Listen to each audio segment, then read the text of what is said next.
बिस्मिल्लाहिर्रहमानिर्रहीम। अस्सलाम वालेकुम। आज हम समझेंगे बैंक का मफ़हूम, बैंक की तारीफ़। बैंक कहते किसे हैं? तो बैंक एक मालियाती इदारा है।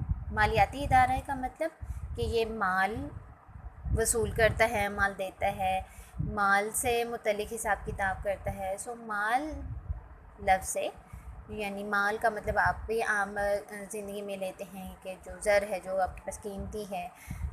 जो मालियाती इदारे का मतलब एक ज़री इदारा, यानी ज़ेर छोटी ये ज़री इदारा, इन मनी से रिलेटेड जो भी डीलिंग्स होंगी वो बैंक करता है। अब मनी से रिलेटेड डीलिंग्स क्या हैं, यानी मालियाती इदारे के तौर पे ये क्या काम करता है? ये लोगों की बचाई हुई रकूम को अपने पास बतौर अमानत महफूज रखता है और फिर उन्हीं रकूम की मदद से अपना मज़ीद कारोबार चलाता है। और कारोबार कैसे चलाता है कि जिन लोगों को कर्ज़ों की ज़रूरत होती है उन ज़रूरतमंद लोगों को कुछ मुद्दत के कर्ज़े भी फ्राहम कर देते हैं।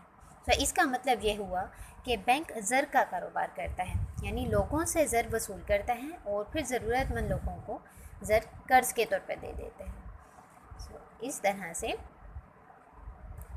सरमायाकारी में भी इजाफा होता है और बैंकारी के निज़ाम की तरक्की के साथ हमारी मशी सरगर्मियों में भी बहुत ज़्यादा तरक्की होती है और मुल्क भी तरक्की की तरफ गामज़न होता है। इस तरह से लोगों को भी सहूलियात मुहैया हो जाती हैं। सो बैंक क्या है? प्रोफेसर जी कराउथर क्या बैंक की तारीफ़ पेश करते हैं। इनके नज़दीक बैंक कर्ज़ों का कारोबार करता है। जैसे ये लोगों से, ये जितने भी हमारे अवाम हैं उनसे अमानतें उनकी वसूल करता है, नहीं लोगों की कीमती अशिया, इसके अलावा उनके कीमती असाजात हैं, उनकी बचाई हुई रकूम है, उनकी आमदनी है, वो तमाम अपने पास अमानत के तौर पर रखता है। तो अमानतें वसूल करने का मतलब लोग जो कुछ भी बैंक के पास अपनी कीमती अशिया और ज़र अपनी बचतें रखवाते हैं वो बैंक के पास अमानत होती है उन लोगों की। अमानत का मतलब क्या है कि वो उनके पास महफूज रखने के लिए रखवाई गई हैं और जब भी लोगों को अपनी इस रकूम की कीमती अशिया की ज़रूरत पड़ी वो जब भी वो चाहें वो ये ले सकते हैं वापस। तो ये अमानत है होती है अवाम की बैंक के पास। और फिर अब बैंक के पस मंज़र में आपने समझा था कि अब अमानतें जमा करने के बाद ये रकूम तो बेकार पड़ी रहती, तो फिर इन रकूम को फ़ायदेमंद कैसे बनाना था इनके महफूज करने को। तो उसके लिए ये बैंकिंग सेक्टर में जो ज़रूरतमंद लोगों को कर्ज़ा देने की सहूलत मुहैया की गई, इसने बहुत ज़्यादा फ़ायदा पहुंचाया है और यही बुनियादी वजह बनी है बैंक के कायम होने में। सो बैंक के कायम होने में दो अहम काम हैं, जहाँ भी ये दो अहम फ़राइज़ सर अंजाम दिए जा रहे हैं और वो मालियाती इदारे के तौर पर काम कर रहा है, यानी यही कर्ज़ों को देना और फिर अमानतें वसूल करना, वो इदारा बैंक कहलाता है। बैंक की असल में बहुत ज़्यादा ये हुकूमत से कुछ बैंक होते हैं जो रजिस्टर्ड होते हैं, कुछ नहीं भी होते, लेकिन इनके पास माल बहुत ज़्यादा होता है, वही अमीर होते हैं। फिर इसके अलावा ये कुछ मोअज़्ज़ज़ भी होते हैं, इन्होंने अपनी कोई रेपुटेशन बनाई हुई होती है इदारे के तौर पर भी मईशत में। सो लोगों को इन पर एतमाद होता है, भरोसा होता है और ये बआसानी बग़ैर किसी वजह के, बग़ैर कोई बहाना किए बैंक की जो जारी करदा रसीदें होती हैं उन्हें वसूल भी कर लेते हैं और दे भी देते हैं। सो जारी करदा रसीदों का मतलब है कि चेक बुक्स को यूज़ कर लेते हैं, एटीएम क्रेडिट कार्ड्स को यूज़ कर लेते हैं। तो ये सब कुछ क्या है, बैंक की रसीदें ही हैं। तो इस तरह से क्या हुआ, बैंक ने अब जो चेक बना दिए, सो बैंक के पास भी एक इख्तियार आ गया है कि वो ज़र को तख्लीक कर सकता है। वैसे जो करेंसी नोट हैं वो तो हुकूमत की रज़ामंदी से जो हम मरकज़ी बैंक है वो जारी करता है। इसके मरकज़ी बैंक के अलावा जो बाकी तिजारती बैंक भी हैं हमारे पास, वो सब भी बैंक ये ज़र की रसद को बढ़ाने में बहुत अहम किरदार अदा करते हैं। उसमें इन्हें हुकूमत की रज़ामंदी की कि कितनी रसद होनी चाहिए कितनी नहीं, उसकी ज़रूरत नहीं पड़ती कि असल में मुआशी हालात के मुताबिक खुद ब खुद ज़्यादा और खुद ब खुद कम हो जाते हैं कि जब बैंकानी निज़ाम बहुत ज़्यादा होगा तो लोग चेक वसूल करेंगे, देंगे भी। इसी तरह से एटीएम कार्ड्स जो हैं, क्रेडिट कार्ड हैं, डेबिट कार्ड्स हैं, ये सब कुछ भी क्या है, इस बैंक ड्राफ्ट भी हैं और हुंडी, ये तमाम जो भी एतबारी ज़र से मुतल्लिक़ हैं, ये एतबारी ज़र तख्लीक की किसने किया है, یہ اعتباری زر یہ عام جو تجارتی بینک ہیں وہی تخلیق کرتے ہیں. سو اس طرح مرکزی بینک کے علاوہ جتنے بھی باقی تمام بینک ہیں وہ اعتباری زر کی تخلیق کا کام سر انجام دیتے ہیں. تو زر کی جو مکمل تخلیق ہے وہ بینکنگ سیکٹر کرتا ہے، یعنی بینک کا شعبہ کرتا ہے.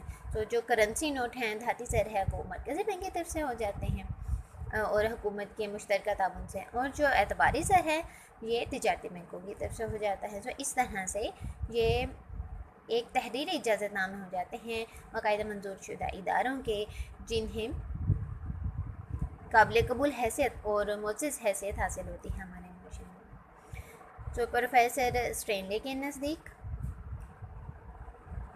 موجودہ دور میں تجارتی بینک اصل میں منافع کمانے والے مالی متوسلین ہوتے ہیں. مالی متوسلین کا مطلب مال کو لینے اور مال کو وصول کرنے اور مال کو قرض کے طور پر دینے کے لیے وسیلے کے طور پر کام کر رہے ہیں. متوسلین لفظ کا مطلب ہے وسیلے کے طور پر کام کرنا، یعنی لوگوں عوام سے جب امانتیں وصول کی جاتی ہیں تو وہ کیا مال وصول کیا ہے اور پھر ضرورت مندوں کو قرض مہیا کیا ہے.